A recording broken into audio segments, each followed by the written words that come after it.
She was in school when we started dating. She was in her third year when she accepted my proposal. I was working on living my own life. The idea of the relationship for me was to wait for her to complete school so we could get married. I told her about it and she said, "I can't wait to get out of here and become your wife."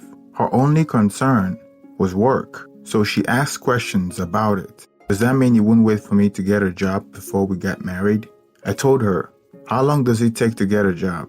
If a job search comes in the way, I would prefer we get married while you're in the market looking for a job." My house became her house when she was in school. At first, she used to come around on weekends. Then she changed. She was coming around whenever she felt like coming around. Later, it was every day.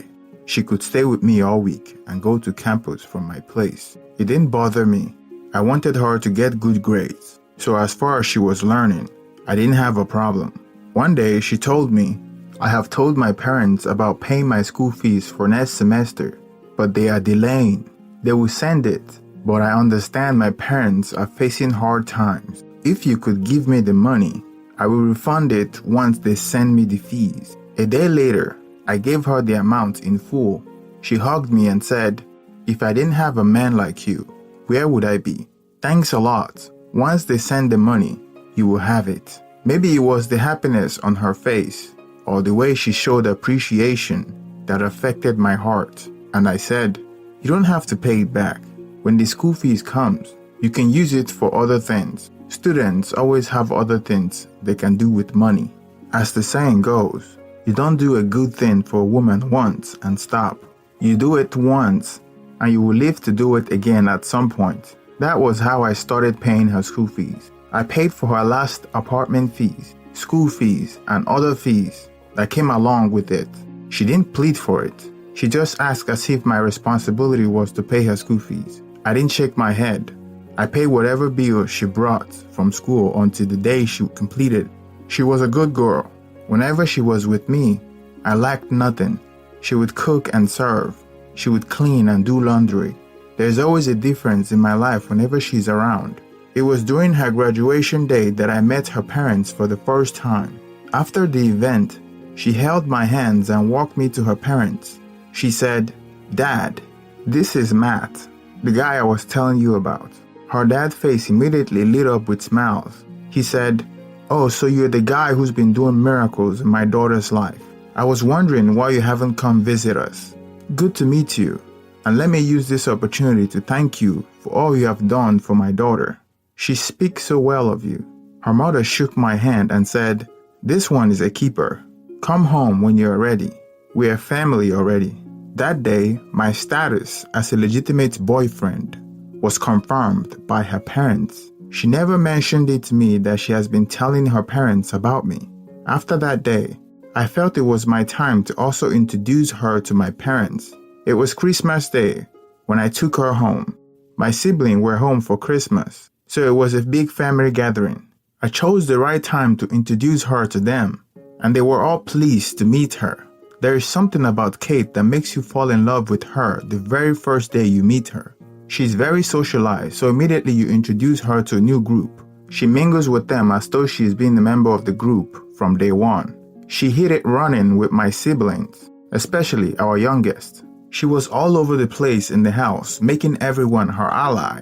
I was in the corner, looking at her, and counting myself lucky to have her in my life. We spent 3 days, and by the time we were leaving, everyone was asking her, "When are you coming around again?" Marriage was the next step for me. So after her graduation, I asked her, "So what's next? How long do you have to look for a job?" She answered, "I don't know how long it takes to have a job, but don't you think it would be better for me to start doing my master's as I wait for a job opportunity? Maybe being a master's candidate can also speed up my job search." "It's only 2 years," I answered. "If that's what makes you happy, babe, go ahead with it." Her fees were on me, but I didn't shiver. A well-educated wife makes a proud husband, so I was there for her. When I heard of a job opening that I thought would fit her, I sent her resume. At some point, she stopped looking for a job and concentrated on her master's, but I didn't stop searching. During the last year of her program, she got busier I could see in her actions and how she was withdrawing from me. Our conversation became dull and one-sided.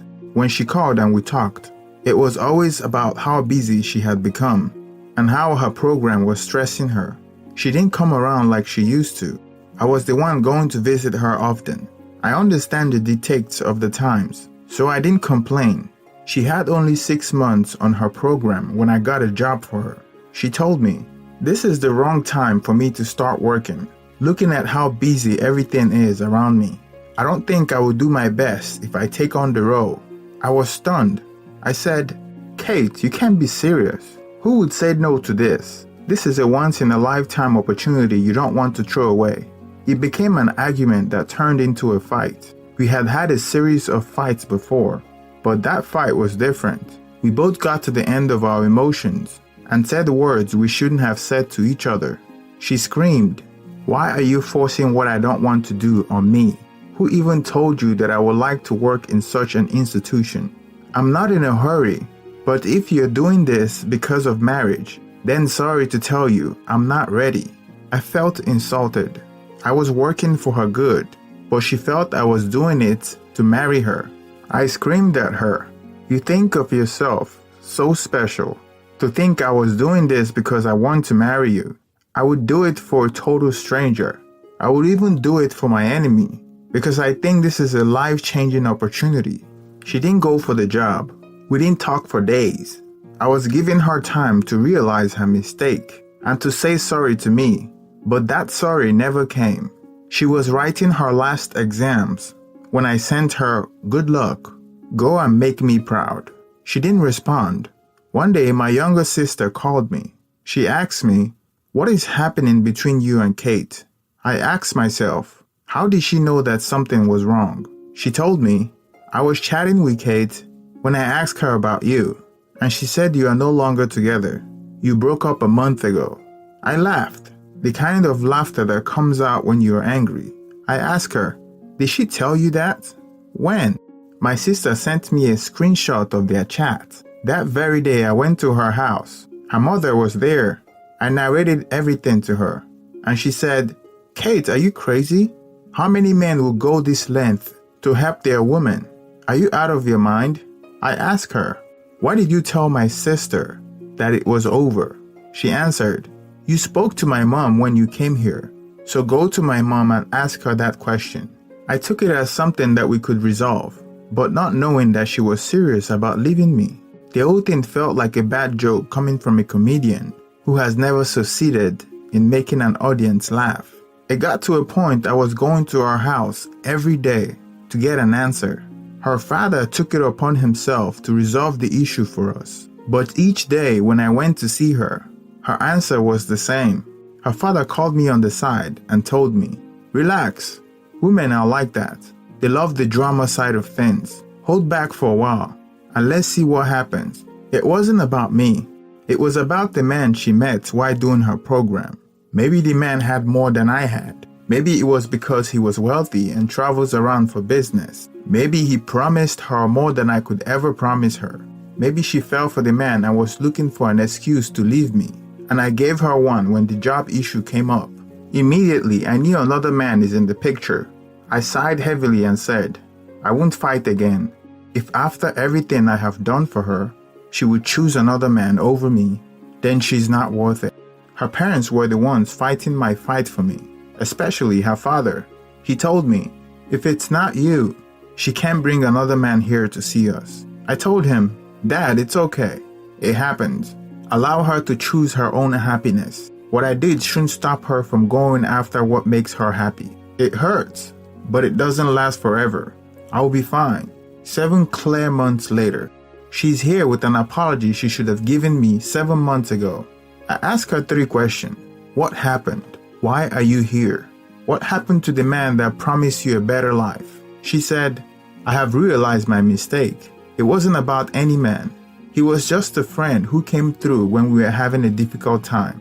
I am on my knees. Please let this go away. I beg you in God's name." I closed my door and wished her a happy life. My mom has called me asking me to forgive her. My dad has called.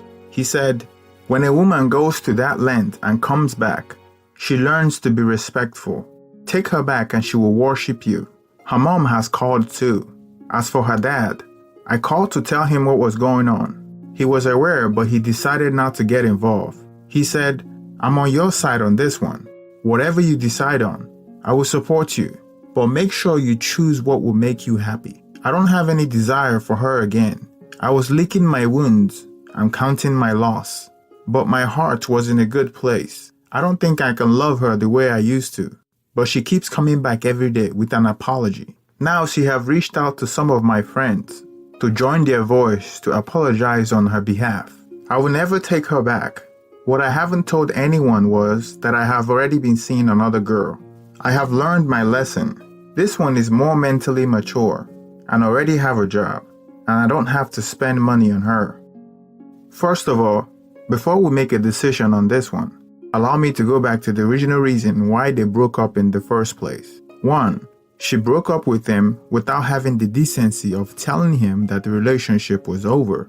He had to find out from his younger sister. This shows that she lacks respect for him.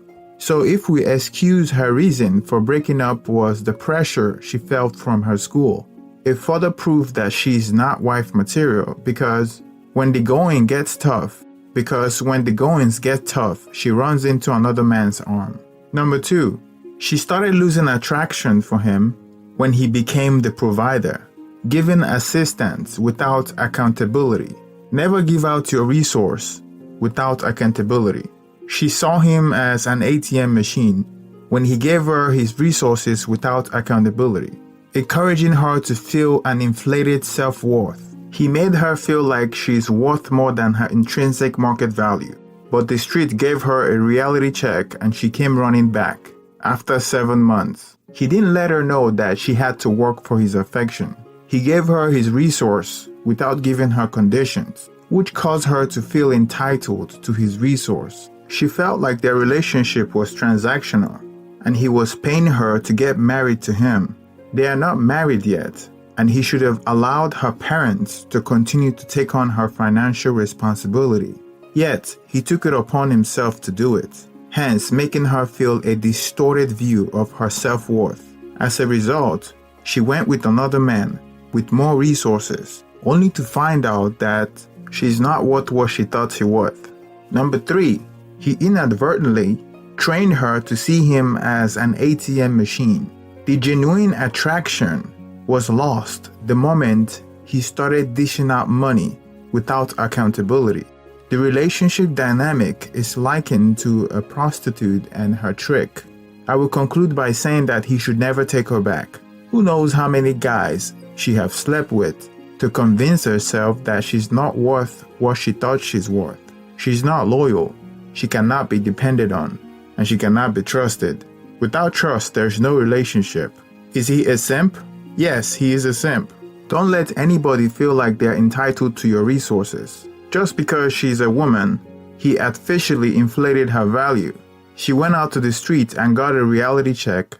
Now she came running back. Although he made a simp mistake, I'm glad he learned his lesson and moved on.